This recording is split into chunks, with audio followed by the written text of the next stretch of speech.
महत्त्वाचा पाठ ज्याला आपण म्हणणार आहोत कॉम्बिनेशन ऑफ स्प्रिंग्स. ओके, या आधीच्या लेक्चर्समध्ये आपण डिस्कस केलेला आहे काही basic definitions, amplitude, time period and frequency of linear एसएचएम्स.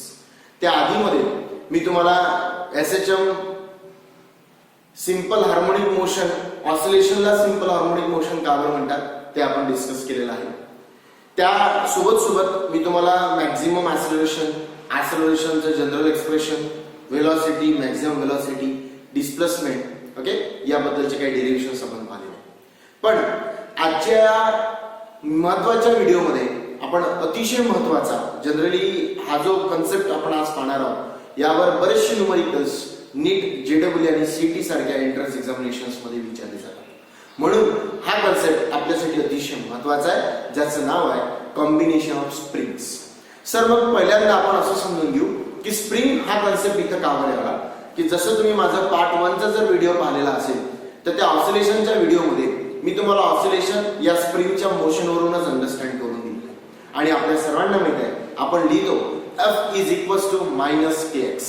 जर मला मॅग्निट्यूड मध्ये म्हणायचं असेल तर मी म्हणणार magnitude of force is directly proportional to the displacement but their directions are opposite to each other. Restoring force ज्या साइडला जाणार, डिस्प्लेसमेंट त्याच्या अपोजिट डायरेक्शनला राहणार. म्हणून डायरेक्शन मध्ये मला मायनस देणे आवश्यक आहे. जर मी मॅग्निट्यूड मध्ये म्हणत असेल तर मला डायरेक्शन्स द्यायची गरज नसते. आपल्या सगळ्यांना माहिती आहे. तर चला सुरू करूया आजचा आणि अतिशय महत्त्वाचा कन्सेप्ट ज्याचं आपण नाव म्हणतोय कॉम्बिनेशन ऑफ स्प्रिंग्स. ओके, चला, जसं आज आपण सुरू करणार आहोत combination of springs,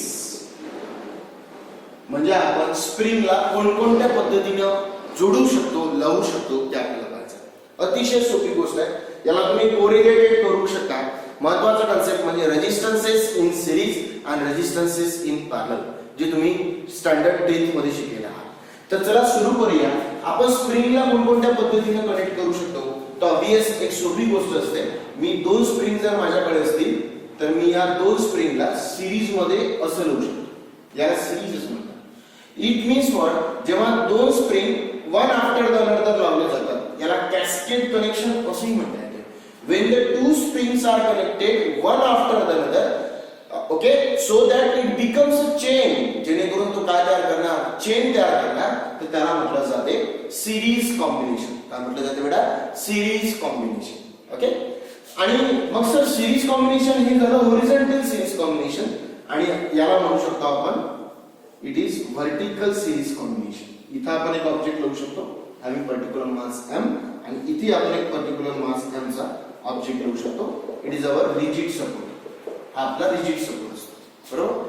so that combination one after the another जेव्हा आपण लावतोय, so that combination is called as series combination.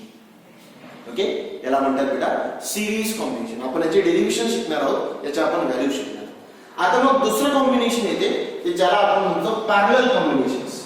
If the two springs, जेव्हा आपण दोन स्प्रिंग एका सेम फिक्स सपोर्टच्या साइडला लावतो, when the two springs are connected to the same end, that should be a fixed support and the another end should be also same.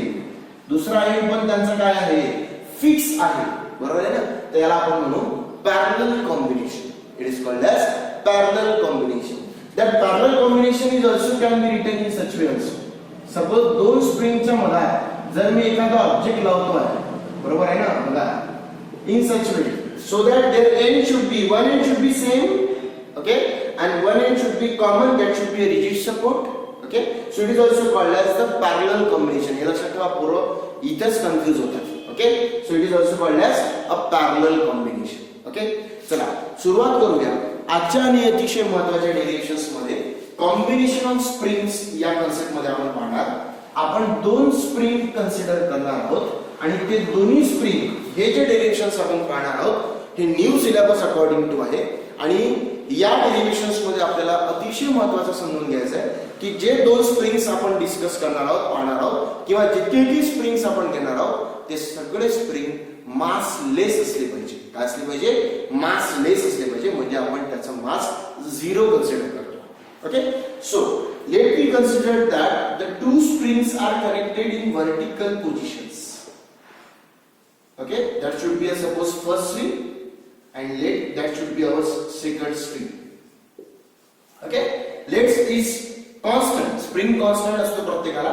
So याचा spring constant मी K1 म्हणतो आणि या दुसऱ्या स्प्रिंगचा spring constant मी K2 म्हणतो. Okay, जेव्हा obviously sir याचा जो weight राहणार, weight is always getting downwards. Weight हा नेहमी डाउनवर्ड असतो. आपलं ऑब्जेक्ट कोणतेही असो, वेट हा नेहमी डाउनवर्ड असतो. उदाहरणार्थ कोणताही ऑब्जेक्ट वर फेकला, त्याला जर पर्टिक्युलर मास असेल तर तो खाली येणार. सर हे स्प्रिंग मासलेस आहे पण ऑब्जेक्टला मात्र मास आहे. ओके, हा ऑब्जेक्ट त्याला खाली खेचणार. एक सगळ्यात पहिल्यांदा सर्वांनी लक्षात ठेवा.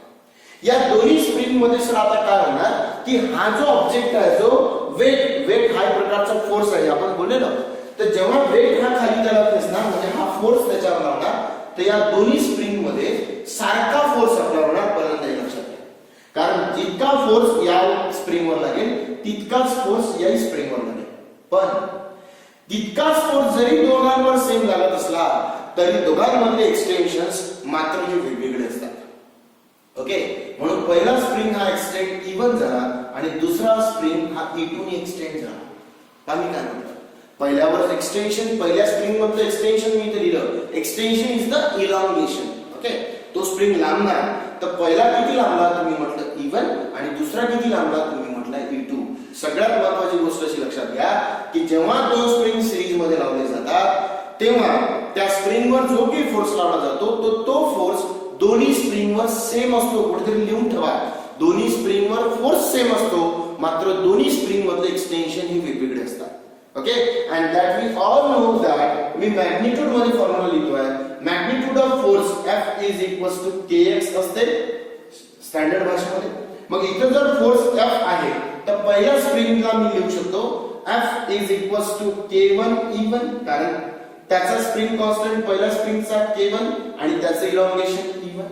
सिमिलरली दुसऱ्यावरचा पण फोर्स Fच आहे, तर त्याचा स्प्रिंग कॉन्स्टंट K2 आणि त्याचे इलॉंगेशन E2. जर हे दोन्ही फोर्स सेम असतील तर मी असं लिहू शकतो F is equals to K1 E1 is equals to K2 E2. Definitely लिहू शकतो.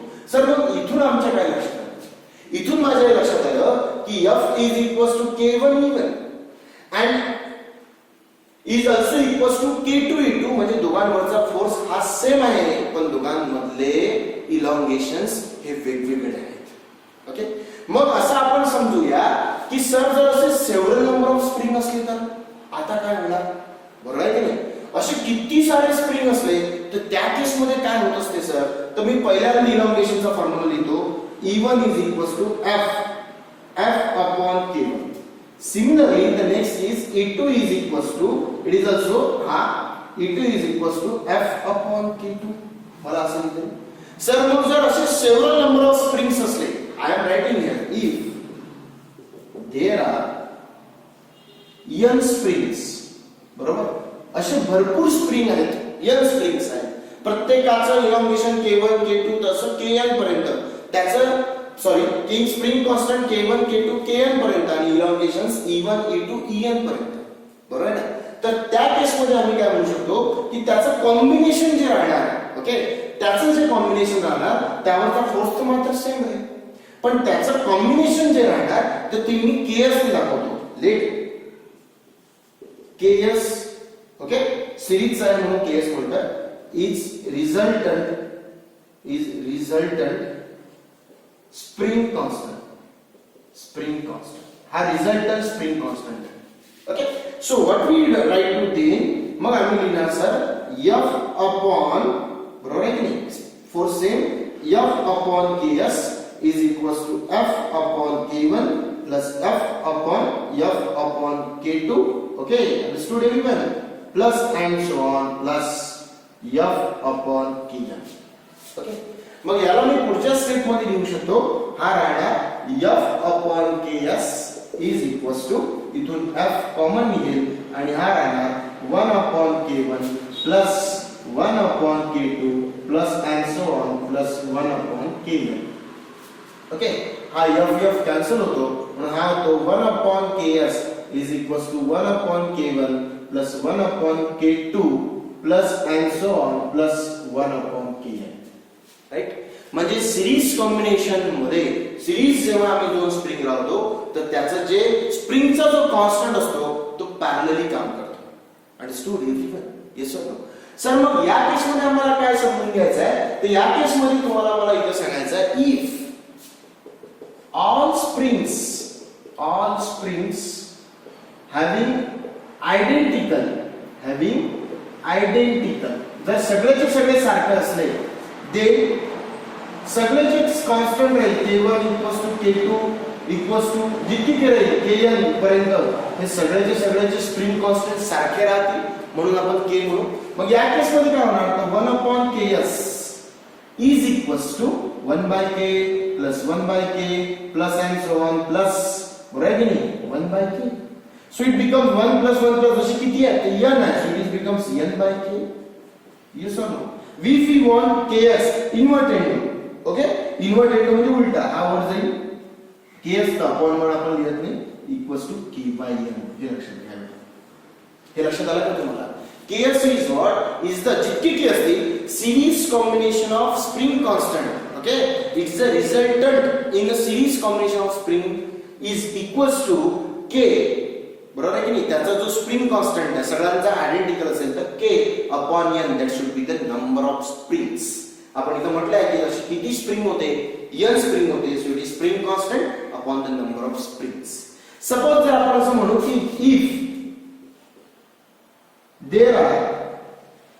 if there are two springs having k1 and k2 are their spring constants. जर वेगवेगळे स्प्रिंग कॉन्स्टंट असतात काय होणार बघा. So 1/ks is equals to 1/k1 plus 1/k2. Definitely so it becomes 1/ks is equals to हाय म्हणजे k1 plus k2 upon k1 into k2. Okay so inverted घेतला होणार ks is equals to k1 into k2 upon k1 plus k2. Okay so it is what हा काय आहे sir जर दोन असेल आमच्याकडे जर दोन स्प्रिंग असतील तर आम्ही त्याचं सिरीज कॉम्बिनेशन मध्ये त्याचा जो स्प्रिंग कॉन्स्टंट आहे कंपोजिट ओके दोघांना मिळून हा आपण लिहू शकतो ks is equals to k1 into k2 upon k1 plus k2. Okay now हा जो कन्सेप्ट जो आपण इथे डिस्कस केलेला आहे it is for series combination. आता आपण मी इथे डिस्कस करतोय फॉर पॅरलल कॉम्बिनेशन. चला बघूया पॅरलल कॉम्बिनेशन मध्ये आपण काय लिहू शकतो. सगळ्यांना मेथड व्यवस्थित पद्धतीने समजत असतील. Okay now we are discussing for parallel combination. Okay if the springs are connected in parallel combination. चला बघूया मग हा एक रिलेट सपोर्ट एक स्प्रिंग इथं आहे दुसरा स्प्रिंग इथं आहे. या स्प्रिंगचा स्प्रिंग कॉन्स्टंट k1 या स्प्रिंगचा स्प्रिंग कॉन्स्टंट k2 दोघे एका सेम एंडला कनेक्ट केलेला आहे आणि दोघांवर मिळून एक ऑब्जेक्ट लावलेला आहे. तो ऑब्जेक्ट खाली जाईल त्यावर वेट लागेल आणि that should be weight is mg. बरोबर आता बघा काय सर मागच्या केस मध्ये दोघांमध्ये इलॉंगेशन वेगवेगळे होते पण फोर्स मात्र सेम होता. आता असं लक्षात येतं की जेव्हा हा फोर्स खाली ओढेल हा वेट जेव्हा खाली ओढेल कारण सेम एंड दोघांचे असल्यामुळे जेवढं इलॉंगेशन पहिल्या स्प्रिंग मध्ये होईल तेवढंच इलॉंगेशन दुसऱ्या स्प्रिंग मध्ये होईल कारण ते इम्बॅलन्स होऊ शकत नाही. हा असा तिरपा वगैरे होऊ शकत नाही सेम खाली आले म्हणजे या केस मध्ये इलॉंगेशन सेम राहील पण फोर्सेस मात्र वेगवेगळे राहतील. यावर वेगळा फोर्स लावावा लागेल यावर वेगळा फोर्स लावावा लागेल हे मात्र लक्षात घ्या. मागच्या केस मध्ये फोर्सेस सेम इलॉंगेशन डिफरन्स आणि इथं elongation same forces are different.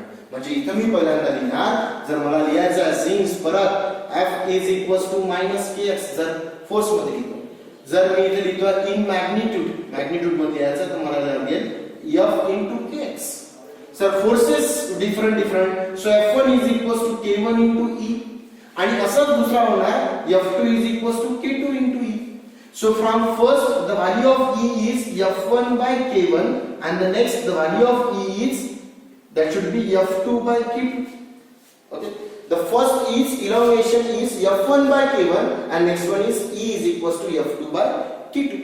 Sir अशी जर नंबर ऑफ फोर्सेस असले तर त्याचा रिझल्टंट फोर्स काय राहील तर रिझल्टंट फोर्स मी लिहितो Fr is equals to F1 plus F2 plus and so on plus Fn for n springs. That should be equals to K1e plus K2e plus and so on plus Kne. Okay, so Fr मध्ये elongation पण same राहील आणि त्याचा जो force आहे तो parallelly रिझल्टंटचा वेगळा असेल.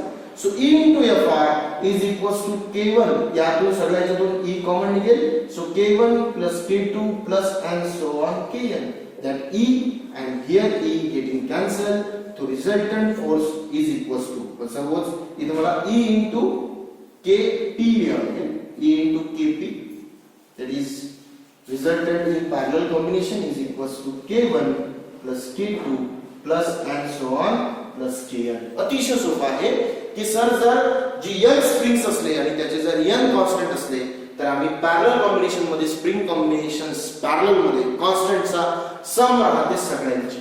Okay, suppose I am writing if there are two springs, जर तिथं दोन स्प्रिंग्स असले मग काय होणार, they obviously Kp is equals to K1 plus K2, फक्त दोनच राहणार. राइट, मग सर आता मी असं समजतोय if there are n springs, किती आहेत n स्प्रिंग, n असं लिहितोय identical springs, n identical spring जर असले तिथे तर आपण काय लिहू शकतो, तर obviously Kp is equals to n springs आहेत. So K plus K plus K plus and so on, अशी किती लिहिली, पण अशी किती स्प्रिंग म्हटले आपण, m म्हणूया for example m identical spring.